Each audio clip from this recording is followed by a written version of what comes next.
What's up, everyone? Thank you so much for all the love and support that I've been getting on this channel. I appreciate you for tuning in on another episode of Catch Up with Kestner. I hope that you've been learning a lot. I know I have.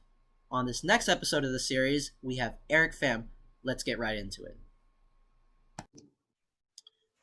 All right, welcome back, everyone. Thank you so much for tuning in. I'm particularly excited for today because I've got a good friend of mine, Erik, that I've met years back, and I had the chance to catch up with him a few months ago. He came and visited, but it's been a while since we just had a nice one-on-one conversation like this. I'm not going to talk too much about Erik. I'll let him introduce himself. But yeah, I really appreciate Erik for you joining on here today and fitting me into your schedule. I'm really looking forward into hearing about your experiences in the teaching field and just everything that you've been through. You've been such a good mentor over the years. So, yep, for the people that don't know who you are, Erik, introduce yourself. Tell them a little bit about what you do, and we'll get started. Go ahead. Cool. Hey everybody, my name is Erik, and I'm currently going into my actually not fifth year, sixth year of teaching. I definitely been super blessed. I think this journey has definitely not been pretty easy, but the fact that I got to this point, I definitely have to give thanks to all my past teachers. Not only have I been going into teaching, I'm also coaching too. Right now, I'm coaching both water polo for boys and then volleyball as well. I've been doing volleyball for about some time now. I coach down in LA, and then my wife and we got married last year, and then we just relocated back to the Bay Area, and now we're located in Concord. And just she's currently a doctor over at John Muir, and so it's just been a blessing to be able to move back home, especially since our families are here. Her, especially being in San Francisco, my family in San Jose. So it's a really, East Bay is a really kind of like a good halfway point for both of our families to just come together. And I mean, with quarantine right now, it's kind of hard to, be all together, but we definitely do our best to just make the most out of the time that we have now. But yeah, super blessed to be able to be on this with you, Kestner. Thanks for being on. Cool. So I know that you have a passion for teaching, you have a passion for coaching. We're just going to start off. What was that process like being and becoming a full-time teacher? Because I know that you loved math back in college, and you were looking into finding that full-time teaching job. So what was that process like becoming a full-time teacher for you? Yeah. So before I even started teaching, like pretty much any typical Asian household, my parents really wanted me to pursue somewhere in the healthcare, doctor, dentist, and I definitely wanted to honor their kind of like their route for me. So they kind of paved that dream, at least for me, growing up into high school, and then once I got into college at Davis, I pursued bio-sci, and so I did that for about a year and a half, and then I was fortunate to intern at a dental internship, and I did that for about 3 weeks, and then I think by the time the third week approached, first few weeks was like, okay, this isn't so bad, but I think the third week I felt like it wasn't. I didn't feel like I had this true or connection with my patients. I think it was just more like, hey, they come, get their checkup, whatever we got to take care of with their teeth, and then they just bounce. So I didn't feel like it was one of those things where I can kind of, like the patients are staying with me and we're kind of keeping this close connection. So I felt like I was meant to do more than that. Yeah. And I understand, my parents, wanted me to pursue that for more of like a financial security. Right. That way, I can definitely provide for my own family in the future. But I think the hardest thing was telling my mom no. So I grew up in a family where, my parents divorced when I was in middle school around that time. And so at that time, I didn't have my dad around a lot.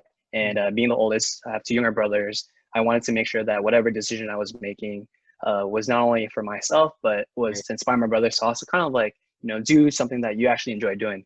Yeah. And so, yeah, telling my mom, hey, mom, I'm not going to become a dentist anymore, was the hardest thing. I remember sitting at the table, coming home, San Jose one day, just telling her, hey, mom, I tried and this is not something I want to do. And so, I was breaking down and, she asked me, so what's next? So I told her I wanted to get into teaching.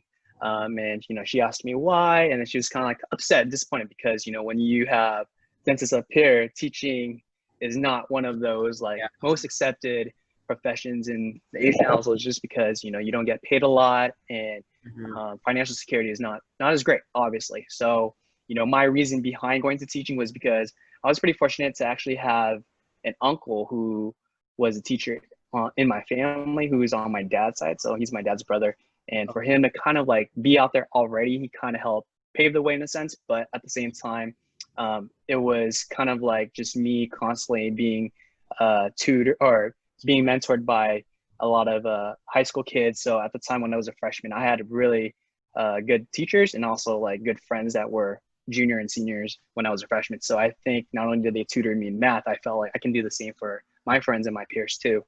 And Right. so that was kind of like pretty much like innate. And I always felt like I had that in me. I can always, you know, pass whatever knowledge I take, pass my knowledge on to my peers. And so I Right. would tutor in college too. So while I was doing biosci, I would tutor, you know, calculus to my peers at Davis. And, you know, I didn't really see it as more of like profession. It was more like, hey, I know all this stuff because I had a great calc teacher. Shout out to Miss Catal. Shout Yeah, out. she definitely, you know, really instilled a lot of, I guess, resilience in me. You know, I think there was a time in high school where I took calculus BC my senior year, and I was kind of on the brink of giving up. And she was one of those teachers who told me, "Hey, you know, I know your grade isn't where you want it to be, but you know, hang in there because you know some kids would drop out after first semester, take AP Stats or take another easy course." Yeah. But I think for me, it was the matter of like for her to still believe in me, knowing that she was really known for, you know, getting all her kids to pass like the AP exam. I was like, yeah, I'm gonna go ahead and stay with it because I felt that, you know, she believed in me. I'm gonna go ahead and take her word for that. So I stuck through with the class, and thankfully I passed the class. And from then on, I think it made my whole math path in college a Nice. lot easier. Yeah. And so, yeah, I guess to really sum it up, just really, I think the idea of knowing that, hey, I told my mom, you know, you are my first teacher, you know, before I got into this. So you've taught me a lot. It's more than just like the subject, but also, you know, what it means to be a good son, what it means to also like, you know, teach me like a lot of life skills and being able to care for one another. So I wanted to really ingrain that into teaching just because I think a lot of my teachers really focus a lot on like the subject and, you know, not giving up, perseverance and all that stuff. But for me, it was more of like the caring aspect, you know? Hmm. And from then on, yeah, I told my mom, hey, you know, I hope that you can trust in me. And, you know, definitely took her some time to really follow up with, you know, seeing that, all right, you know, he's capable, he's going to keep doing it. But I'm really thankful that her boyfriend at the time too, and he still is to this day, he was at the dinner table with us and he was kind of like, hey, yeah, just let your son do it. You know, he definitely loves you. And he knows that, you know, if I honestly, if I felt like if she really wanted me to pursue to become a dentist, like I know I can do it, Yeah. but I wouldn't enjoy it, you know? Yeah. So I told, hey, mom, I'm going to still honor you in teaching. And no matter what I do, with every student that I teach, I'm going to continue to do it because of you. And so, you know, thank you for inspiring me. And yeah, and she still is my inspiration to this day, my mom. Yeah. Shout out to mom. Shout out to mom. Shout out to mom. And I, Yeah. I, I like how you said that early on you were battling this idea of, stereotypical Asian expectations of, going into healthcare and then trying to pursue your own desires, basically, because Yeah. we care for our family so much. We care about our parents and we care about the dreams that they set out for us.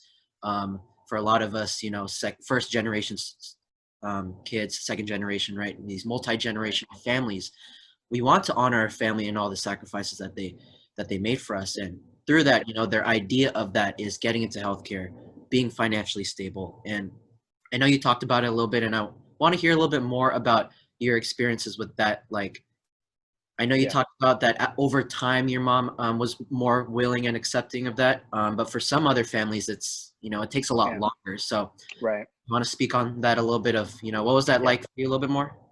For sure.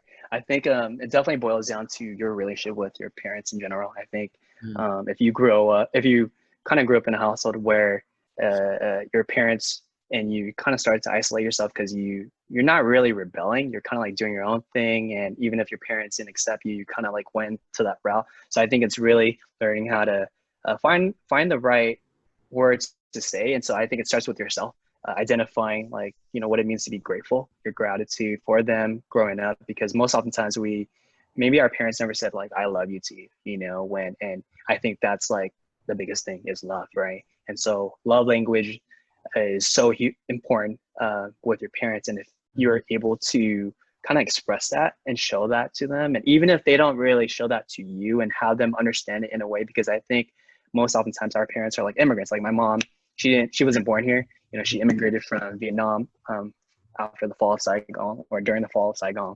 And so she's definitely, like you said, like parents go through so many sacrifices hoping that their kids can have a better life than them. And so if we can understand that and say, hey, you know, how can I use my gift from, you know, God or whatever it is that you feel like you're passionate about, and really channel it so that whatever it is that you do, you can still honor them and still share that with them, even if they don't really see it. I feel like most oftentimes parents, they kind of need, like, you can say something, but you also need to back it up. Right. So for me, that's like, you know, going into getting, you know, my teaching credentials and masters at UCLA, and after that going into teaching, and still teaching to this day, you know, and coaching and all that, having, you know, really showing that, you know, all of these things are happening because of you, Mom. You supported me, even if at the beginning it was pretty tough, but, you know, to this day, you know, you've seen how much I accomplished, and that's because of you, and I honor you through that. So I like to kind of portray it through, like, you know, Mulan and Yeah. Disney, Yeah. right? Like her dad wasn't really capable of, because, you know, he was not in the best conditions. So she wanted to represent him going to war, and, you know, she cut her hair. Yeah. And there's certain characteristics of being a woman and also being in the army or Yeah. being at war. So I feel like in any way you do, you want to go out there and really bridge that communication and love language so that you can honor your parents in whatever profession you do. And if you do go into healthcare and because you like it, great. I'm not saying that healthcare, Yeah. being a doctor or dentist is a bad thing. I think stereotypically, you know, parents just do encourage that route. But for me, it wasn't something that I felt like I didn't feel like called to go, you know. I think I was more called to, hey, my purpose is to help my students find their purpose. And if they can become a dentist, great. They can help fix my teeth someday. But Yeah. so I kind of see that as a way to, you know, bridge. And I love how you said communication is a huge thing, because I feel like a lot of people like myself, right? We struggle with that communication aspect of communicating certain things with our parents. You know, I know I'm not the only one. So when it came down to it, I love how you said that it really has to do with honoring your parents and, you know, getting them to understand that what you're passionate about is because of the passion that you instilled in me, right? You know, maybe we don't see the same eye to eye on a lot of things, and maybe we don't have the same dreams and aspirations as each other, but at the end of it, when I find that thing, that passion, that job that really makes me whole and who I am, like, you will see that's because you set me up for that opportunity. And, you know, a lot of the times we realize that once we're passionate about it and once we care about it a lot, the lengths and the tremendous gains that we'll get from whatever we do, like, our parents will be proud of that. And sometimes it's hard to see that at the forefront because we're so focused on that end result, whether that's the money or whether that's, you know, buying a big home for our parents, you know, like those big escalated dreams. But sometimes it's small wins and just showing them and proving them that it really does make a difference in our life, and ultimately it'll make a difference in everyone's life. So Absolutely. appreciate that you put that there. Definitely. So you talked a little bit about it going into teaching, and how at first your parents, or your mom at least, was kind of hesitant because of the misconceptions of, well, they don't make a lot of money, and you know, what about the impact? So outside of just your mom, and just speaking about teachers in general, because a lot of people have these misconceptions around teaching and, you know, the value behind teachers. Can you talk more about why do you think there's so much of this misconception, and just why there's these struggling battles ongoing on with the value that teachers have? Yeah, I think you know, teachers for sure, it's a fact, you know, we don't get paid a lot. Yeah. We go into the field knowing that it's not something that we're trying to, you know, be rich or anything, but we go into it because we know that, you know, we clearly just want to make a difference. We want to make an impact. And I think most of the common misconceptions that, you know, teachers are just teachers. And I think for me, going to my first year, you know, I realized, like, I'm not just a teacher. You know, it was one of my hardest years, but I think it's understanding that we wear multiple hats, you know, Yep. throughout the entire school year.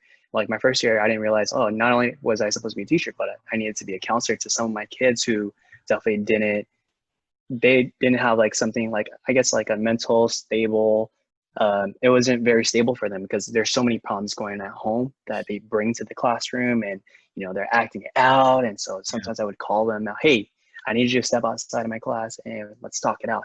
So teachers are not only just teachers, we're counselors, we're also like their parents. Some kids Parents. don't even have parents, right? So we have to be that father figure or mother figure. Yeah. So just many different things that happens on a daily basis where uh, we just have to be really creative too. I think sometimes you might also have a lesson plan that you plan hours on, and then that day for some reason your computer broke down or the PowerPoint's not working. And so I feel like we're also artists too. We just kind of artists and inventors. We kind of think things on the spot. Right. We try to not panic, because if we panic, our kids will panic too.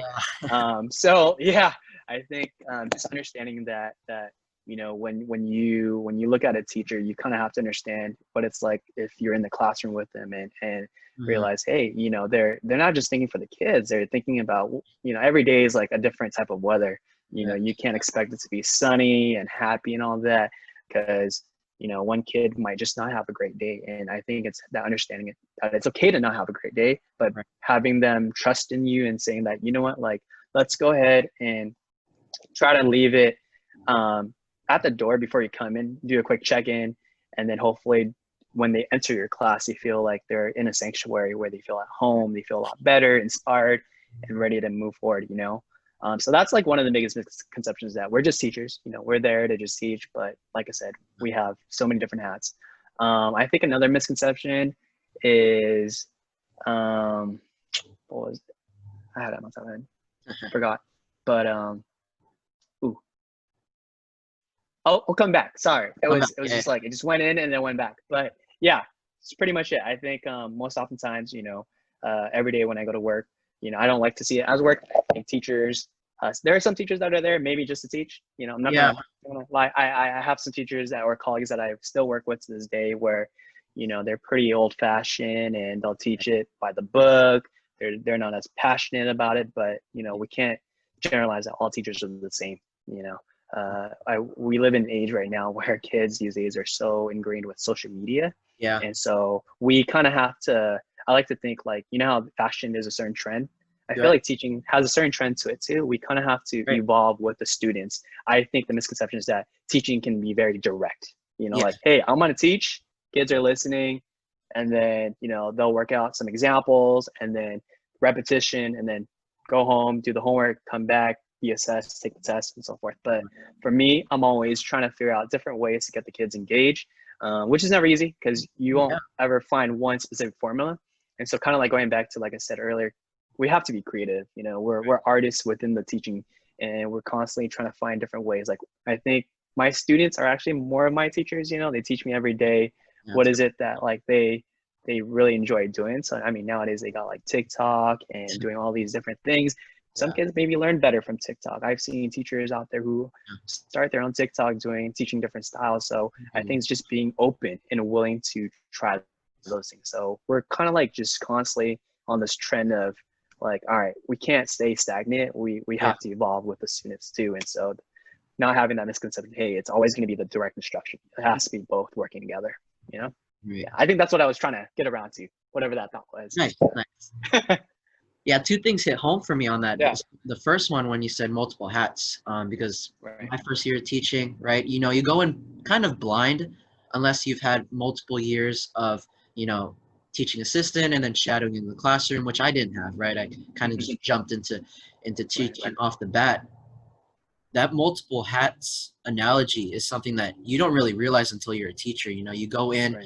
thinking that you think you fairly know the material and you could go in, but then you walk in, and as soon as you walk in, you're a mediator, you're a counselor, you're a parent, Yeah. and you're all these different things that you basically have to learn on the fly, and gain experience through the experience. You can ask other teachers for help and you can kind of gain wisdom from that, but the actual learning process is when you fail multiple times and you make the mistakes in the Right. teaching profession. And for me, Yeah. like, I was making mistakes left and right, and that just took a Mhm. toll on me. So that Yeah. idea of learning how to be different roles and be different people for students, for faculty, for colleagues, for administration, for parents, like all these Mhm. different things. It's one of those things that I wish people understood a little bit better, because it does give us the benefit of the doubt when you say, well, teachers have to do all these different things, you know? So Yep.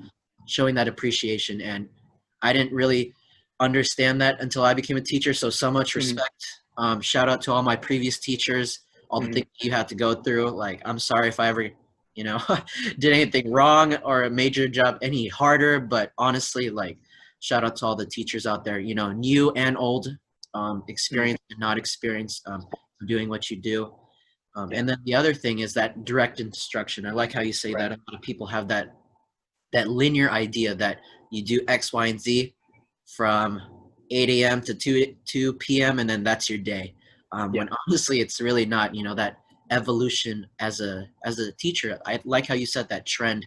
Yeah. It's really important when it comes to teaching because you have to evolve as your students evolve, and Right. if you know, kids nowadays, they're always evolving, you know. Mhm. And I work with middle schoolers. I know you work with high schoolers, and you know our students are constantly evolving. So if your students are evolving, you have to evolve as a teacher too, because you want to meet them, kind of where they're at, and use your Yeah. expertise in that. So Yeah.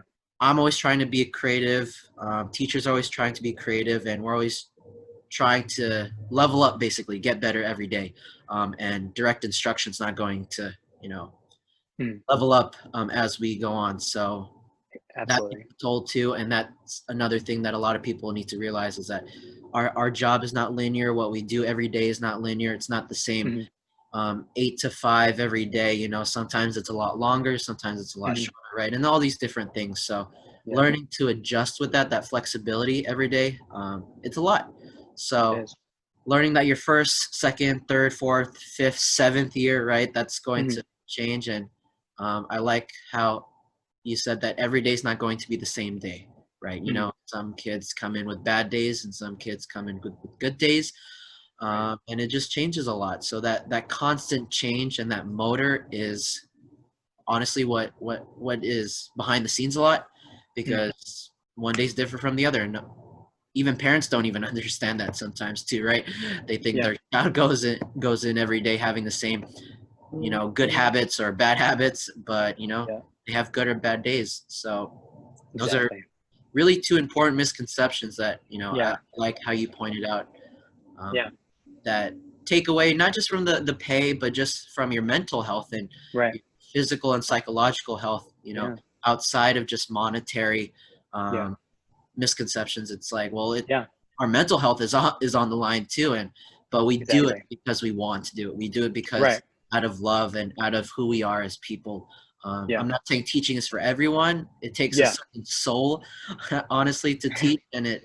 I appreciate that you have the soul for teaching, because you know, knowing you, for some time now, one you're like a good example, a really great image of what it means to be, a selfless teacher. So Appreciate it, man. yeah, no, I Yeah. appreciate how much you give to the students. I appreciate how much your introspective of wisdom feeds into the students, and I see it when you post those things about how your students, you know, find so much value in what you do, whether that's coaching, and whether that's, you know, teaching them math. And you know, I just Right. love seeing your journey of how much Yeah. impact you have on those students. So thank you for that. Sure. You know, I No, I just want appreciate it, to man. Yeah. Yeah. It's definitely not an easy profession. I think we both can agree that, we have our days where we just burn out. yeah, And I think just having that self check in, and because if we're not there, if we're not present with the kids, and the kids aren't going to give us what we not expect, but give them their best. So we always, like, just constantly just find some ways. And if you can find another thing outside of or just teaching, and maybe like, dancing. I think that's great. When we met up, and you're telling me that you're starting this dance team yeah, while teaching too. And if you can find like another thing to hold on to when there are right, times when teaching itself is like very hard, very tough, and you're not having a great day, at least you have something else to look to after school. And I'm just very fortunate that I got to do a lot of those things as a student in high school. right, And I really encourage a lot of my students. Hey, I feel like we're all meant to do more than one thing. You're not just a student. You're a mm, student athlete, or maybe you're a drama student, or you're right, a band student. Yeah, get yourself involved. Or even participate in community service clubs. I think there's just so many opportunities on campus. And if there is an opportunity, like we as teachers can even start one, being that advisor for a club. Right. And so I think it's just finding ourselves and allowing these kids to say, hey, whatever it is that you want to do, you can get straight A's if you want, but let's make the most out of your 4 years in high school. That way, as you transition into college, whether it's a community college or a UC, whatever it is that you go to, you also have those life skills that you can equip yourself with. And, I think those are what make teaching a lot more kind of like, hey, I actually look forward to it because I teach, and then at the end of the day, I can coach and spend more time with the kids, So yeah, man. Nice. And that was leading into my next question was, because there's so much of this stigma around teaching, and how it's, people hesitate to test the waters in the field, and whether or not they think that they're meant for teaching or that they want to go into teaching. I know that's something I struggled with at first was, am I good enough to be a teacher? Mm-hmm. I love teaching dance when I was in college, but am I fit enough to be a classroom teacher? Not just expertise, but just style and personality. So what would you say to, I guess, you talked about it a lot with your students, but for college students, for people that are finding direction in their life of, they never really thought about teaching, or they never thought they were good enough. What would you say to kind of guide their process of, being open to teaching or being, what would you say about that? I would say kind of like the same route that I took with dental, dentists, and, I interned. I think had I not had that internship, I would have probably just kept pursuing it until I finally kind of put myself into that shoe. It's like you can never fully understand someone's life until you kind of like go through it yourself. And I think with any profession, for example, with teaching, if you really are curious about it, really take a day and go to a classroom and observe. I think you can learn so much just by watching. And not only do you watch, if you want to teach something, kind of like I think you brought up like we might have some skills teaching like a dance or teaching at a club, whatever it is, but being in the classrooms definitely has some things that you can carry with, but at the same time you really want to really put yourself in there, and you have to be okay with making mistakes too, because you won't get it on your first run. So I definitely encourage like college students to really look into interning out of school and being mentored by a teacher that's currently there. If you're thinking about going into math, obviously you're going to be shadowing a math teacher. If you're history, shadowing a history teacher. Just do it for maybe a week or two and see how that goes. And if it doesn't work out, you didn't really waste your time. If anything, it kind of helped you simplify your time and tell you, hey, you know what, teaching wasn't meant for me. And if it actually did help you and you felt inspired and you really want to continue to shadow that teacher and pursue that route, keep going. I think a lot of people are scared to jump into any profession is because of that wasting that time. And, I think we only have one life to live, and you're never wasting anything. If anything, it's helping. I just try to encourage my students to think of it as like you're simplifying your path, because, everything is all in your head, but you won't know it unless you try it. And I think the most important part is giving yourself grace to try it and be open-minded. You're going to fail, like pick yourself back up and see like, what can you learn from that profession, and what impact are you willing to make? And if that's something that you want to go into, go for it. I'm there to support you. If you don't, I still respect you, whatever. I just want you to do what you're most feeling like you're called to go. Yeah. And so, don't be afraid to get your feet wet. That's almost like a perspective of a parent, if you think about it, or a lot of our parents is that they have this idea of what we want, but, they're open, over time, they're open to different things, and, they're adjusting and they're being flexible. And I think, that profession of teaching is a lot like that. It's, if you're not sure about it, don't block it off completely, because we're in a world where we need teachers. We're at a shortage basically in every state. So be open to it. The impact you can make it's limitless, with not just your students, but yourself, and this real growing process, right? And it's something that's really huge, because there's so many soft skills, there's so many hard skills in teaching, that if teaching is not for you, like there's plenty of skills that you'll take into any other profession, that's going to serve you well. And it's, I love how sometimes people say that if you could do teaching, you can basically do anything else. because there's just so much that goes into teaching that you can take into medicine, that you can take into business, Yeah. that you can take into all these different occupations. So I love Agreed. how teaching does that. And I'm Yeah. learning to learn that and love that idea basically every day, and find the Exactly. greatness in that. So if For you're sure. someone that is hesitant about teaching, or you want to get into teaching but you don't know how, like Erik said, shadow. Find those people that are teaching a little bit more and have a lot to offer, but take the step of faith. Take the risk, because Mhm. we're in a time where we need the right information out there. You know what I Yeah. mean? Especially now, where we need people that are willing to dive into the research, that are diving into the facts, but also have that heart of just Mhm. sharing and having that compassion for building up the next generation. And if you're someone that wants to do that, maybe not so much in the healthcare space or in a entrepreneurial space, maybe Mhm. that education is a space for you. So definitely be open to it. One thing that in particular to your journey, Erik, that I really want to talk about, because that's actually how we met, was Right. our relationship with God. Mhm. So talk about your relationship with God when it ties into walking into the classroom Mhm. every day. What goes through your mind? How do you let God carry you in your space? But just talk about how that feeds into your teaching. Yeah. Yeah, you definitely, I think, need to have a lot of faith in yourself and something. And if you don't believe in God, just have faith. Have faith that everything will work out for the better. Sometimes you might have a plan, like I said, you might have a less plan. It doesn't go as planned, but something good can still come out of the negative. Right. And for me, I think how I really carry that out is through my actions as a teacher.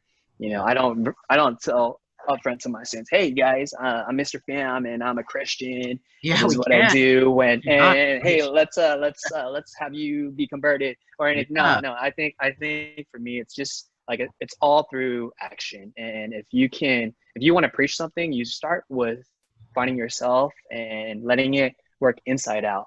Yeah. Because at the end of the day, some kids will question, like, Mister, why are you so optimistic? Mister, why are you so happy all the time? And then those are the times when I'll have those conversations. I'll share about my faith. Yeah. Um, at the beginning of class, I love playing music. I think it kind of gets the brain to kind of stimulate, stay awake. So as kids are entering my classroom and I'm giving them a high five, checking in, hey, how's your day going? I'll play some like Christian music in the background, and Mm. then you'll be surprised. There might be some kids that are like, oh shoot, that's like Hillsong Young and Free, or that's like Wow, Hillsong nice. Worship. So you kind of like start to get a good grasp of like, oh, which kids actually I are see. believers Yeah. in the most indirect way because they they Right. they know the music that you're listening to. So I have a kid who listens to Lecrae, and I played Lecrae one time I'm in class, and Yeah. they're like, yo, Mister, I didn't know you listened to Lecrae. So it really starts Yeah. up conversation, not just Mm. directly on faith, but of an artist who is a faith too. So I think Right. that's pretty cool. A good way to have that type of connection, because I think Yeah. most sometimes when teachers build relationship with students, it's not about, oh, Mister, it's because you're my math teacher, great, but it's more of like, oh shoot, Mister, I didn't know you enjoy watching the Right. NBA or supporting the Golden State Yeah. Warriors or this and that. Yeah. It's like the other little things. Right. So and then God has really taught me a lot about what it means to be resilient. I think, like I said, first year is always gonna be tough, and especially when I taught in Compton, and people have certain perspectives about Compton, but to this day, I believe Compton has so much potential, and there's a lot of kids Yeah. there who are super like hungry to do more, and there's some kids that maybe grew up in families of gang members, and they definitely weren't in the best I guess, situation to be raised because their parents are still young, and they Yeah. had them when they're young. And so they definitely grew up with a lot of upbringings and hardships. But, my goal is not to really save them. It's to really help them find themselves and say, hey, you know what? Like, it doesn't matter where you're from, your zip code, like you can Yeah. still make it big. And so teaching there, because of that situation of their surroundings and whatnot. What was hard was because a lot of them, they took school for granted. They just came to socialize, and you'll have kids just really completely like don't give an F about school. And so how do you kind of like find the line between not only teaching them but really understanding them? And I think that's what God was really teaching my first year, was really being patient and understanding and seeing where the kids are coming from, because I didn't grow up in that type of neighborhood, Right. but you guys did. You guys need to teach me, how do I like help me help you, really. Right. So I was pretty like, I would say like my first 13 years was kind of depressing. I don't think I suffered from depression. It was kind of like, you just like, oh man, why am I even doing this? Like I worked so hard to become a teacher, and Gosh. but every day is like every day is a test. These kids will somehow not pull your strings directly, but you'll be faced with so many obstacles where sometimes you don't have the answers, and you're the only adult authority figure in the class, and you feel alone. But I think it's a matter of understanding that when you have that faith and you have a God who can move mountains, like, Right. you don't tell, like, there's this quote that I always like live by. It's like, you don't tell God how big your problem is. You tell your problem how big your God is. And Yeah. I think that really kind of stuck with me throughout my first year. And, I'm grateful to overcome that. And then, now going into my 6th year, like, I can't believe it. Like, wow, 6 years of teaching, that went by so fast, Yeah. and, so everything really just, like, you look back, all the pieces start to connect, you can't really look at it going forward, but you can always look at it going back. Shout out to Steve Jobs. He said that in like a commencement speech. So yeah, for sure. It was when you said that, when you walk into the classroom and Yeah. you don't really know your students as well, right? Say it's the start of the Right. year. Sure. It's really natural for people of faith like you and me to want to go into the classroom and just, tell everyone that, God loves them, and that they're all children of God. And it's really, Mhm. really natural, and we want to do that, and pour these love into the students and teach them that. But, as teachers, we have that fine line, like, Mhm. separation between the two, and we can't do that. So Right. sometimes it gets Mhm. harder that we just want to, talk to kids about that because it's very Right. close to our heart, and Yep. we want to be able to share that with, students that we're trying to share our heart with.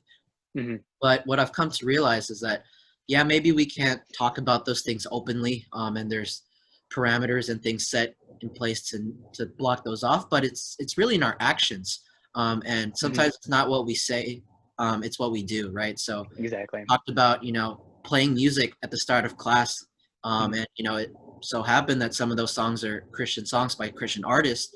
Um, that speaks a lot louder sometimes than, Mhm. um, openly talking to kids about Christianity, right? By having songs that are uplifting, or that get Right. students up in a good mood, it's showing them that there's much more, to teaching them and being their teacher than just being someone that teaches them content, right? Exactly. It's changing yourself as this image of a teacher, and playing into those different roles of, well, I can Yeah. help fellowship and mentor you in different ways too, of just you becoming a better person, and Mhm. guiding you through my own experiences of hardships and challenges. And I Right. like how you say it's what we do, and having those small moments where if kids bring into conversation saying, Mr., I didn't know that you listen to Christian music, or Yeah. Mr., like, are you Christian? Do you go to church? And having Right. those moments where it's like, well, in those spaces I can grow upon Mhm. that. And those are the moments that I really basically hold on to, because, I wish I could talk about my faith every day, but, you Mhm. can't. But Right. when students bring it up, it's like, man, that's awesome. Like, Here's one. Yeah. it's like Christmas almost. Yeah. It's like, this is a moment that, I want to talk to you about before, because I knew that you go to church with your family every Yeah. Sunday, but I could never really spark that conversation. But now that you bring it up, like, it's that moment where you could just say, keep being yourself. Um, for students that live by the faith, keep doing that for Mhm. your friends. Keep showing other people what it means to just like love others, pour Mhm. into others, and be that role model, and just understand that we're not perfect. No one's Right. perfect, but we try to be perfected every day. And I think that's the beauty, of our jobs and walking in the faith, is that we're just looking to make ourselves better every day, and get other Right. students and get our students and get other people, to understand that there's so much more than just what we have if we don't walk the faith, Mhm. right? Right. A whole different lifestyle. There's a whole different mindset. There's a whole different perspective. That's honestly you can't go wrong with when you step into that faith, when you step into that Yeah. place of God. So, that's something that I really appreciate when I have friends that are Christians, or just Yeah. people that believe in God. It's like, thank you for doing the work that you do. I know it's not Mhm. easy, and, I just hope that you continue to do that, in the most respectful and the appropriate way of just Absolutely. Yeah. leaning into and loving your students in the right way of not pressuring them into anything, but just doing what God called us to be, and that's proper disciples, and letting Right. Him be glorified through everything. And when it comes down to just any teacher in general, we're not looking for the glory, right? Mhm. We're not looking for the recognition. We're not doing it because, like you said, we want to get paid or we want to other people to recognize us. It's ultimately because we want to have our impact Right. and spread our love for our students Yeah. and our love for understanding what it means to have all this knowledge and wanting to pour it into others. So for all the teachers out there or to be teachers, keep loving your students in the best way possible. I know it's hard sometimes. We have a lot of knuckleheads out there that test us every single day, but at the end of it, they're just looking for someone to connect with. Right. The huge thing that I'm learning is maybe they don't have that person at home that they can connect with, or they don't have Yeah. that brother or sister that they can really go to at the end of the day that's really going to support them. Or maybe Yeah. they just don't know how because they haven't learned how to use their emotions, right? Or their emotions or their way of thinking. So just be that Mhm. for them. Be patient, like you said, is a huge thing, and God's really teaching me to be patient every single day. Yeah. Not just for my students, but for myself. There's like Right. expectations of I got to be the best teacher possible for my Mhm. kids every single day. But Right. patience is all about you don't need to be like that. Yeah. There are days where I'm gonna have off days, or there's days I'm gonna be upset, and my students will see that, but that's okay because one day you'll notice that it's about the bigger picture. It's not about those Mhm. small moments. I know my kids are not going to remember the day where I was just completely, dead as I was teaching them in front of the board. What they're going to remember are those moments where I Yeah. made how I made them feel in those good moments. Where I connected with them, where I took the moment to step out of my teaching role, my content role, Mhm. just spend that one-on-one time with them, talking about life or talking about their interests or talking about what they were actually passionate for. Yeah. Those are the moments that they're going to remember. Those are the moments that they're going to take out of my classroom. And in those spaces, in those moments, that's ultimately what you stay thankful for, right? You could teach them math, you could teach them calculus, you could teach them science all day, but at the end of it, how did you make them become a better person? Right. Right? Because Yeah. they're going to take those habits, they're going to take those mindsets, they're going to take that perspective to high school, to college, if that's what they're meant for. If they're going to take that into trade school or their workplace, right? How did my teachers make me feel? How am I going to make other people feel? Right? It's about that community, family relationship. So Exactly. um, Well that's said. Yeah. that's really ultimately what God spoke to me, as my Mhm. first 2 years of teaching. Amen. I'm going into my third year and I'm learning a lot every day. Mhm. It's that learning process of being humble with yourself, being faith, still walking the faith with them every single day, but knowing that you're going to work with so many different types of kids, and you treat them all like their family, Mhm. and that's the hard part too, right? So Yeah. treating every student like their family, and just knowing how to love them in their own way, Mhm. because every student needs their own. They learn in different ways, and they want to be recognized in their own different ways. Some are more flamboyant and more they need more bigger attention, and others just need that passive attention. And so Mhm. learning to do that for your students is something that Christ is teaching me, and sounds like He's Definitely. taught you in a huge way of just being patient with your students and going into the classroom with grace, and with Mhm. faith is a huge Yeah. thing. So Oh, definitely. Yeah. Always learn every day. yeah, we're students Always by learn. nature, right? Yeah, we are. We are. Yeah. We're never going to be like a perfect fixed teacher. There's really no ceiling, you know? There is no. We're just constantly going to keep growing. And I think that's what the prophet is asking for. Like, kids are changing, the culture is changing, and we just got to be okay with changing and do our best every single day. That's it. Our legacy is to our students, what we leave in them. And we hope that it's always going to be positive. And I love what you said earlier. It's like, it's more than just a subject, it's about not just being a good student, it's about being a good person. And I think Yeah, that's what we need more of. Like, if you look on the headlines these days, there's just so much in the midst of all these chaos. If we can find like the hope in people to do the right thing, the good thing, and see the mhm. good in people, and just accept everybody despite their skin color and where they're from. That's the type of kids that we want to continue to, encourage and inspire so that they can spread that and bring that awareness to their own families in the future too. Right. So yeah. Well, I definitely I like what you said earlier about all that stuff. So yeah. Teaching them love, teaching Yeah.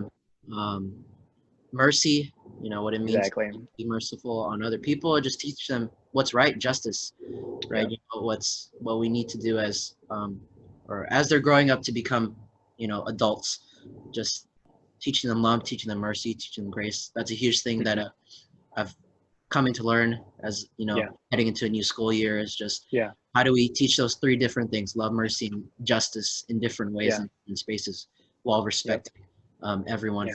for how they brought up. So good theme. Exactly. Erik, I appreciate you. I love the journey that you're walking and that you're doing, not just for your students and not just you're doing for the students that you coach, but just you as a person. I appreciate your walk as a brother in Christ, and I'm always rooting for you, and I always appreciate all the words that you say. I love having conversations like these. I miss these, back in the days of college when we would stay up for hours just talking about it with our agape brothers and sisters. Yeah. But to have this space with you right now, I'm just really thankful and really blessed that I got a chance to not just pick your brain, but for everyone else that's listening, hopefully you heard something not just about teaching, but something that you can take in your own life, your own job, of what it means to just connect with other people and really value that, because our value isn't how much we share with others. So having this space with you to share makes me feel more valued. It makes me have more value in my life, right? Being able to converse like this. So thank you so much for taking the time. Thank you, bro. You're the man. You're the man. I appreciate you just being able to, start this podcast and having this platform. Like I said from the beginning, I think it's just great because sometimes, you just having these conversations face to face, and now being able to share it, I'm just truly blessed and honored. So yeah, man, dude, shout out to just those college days. I'm glad that we're still able to, stay in touch, and I'm rooting for you always. I'm going to support you, and no matter what you do. And I hope you continue to stay in the profession for as long as you can.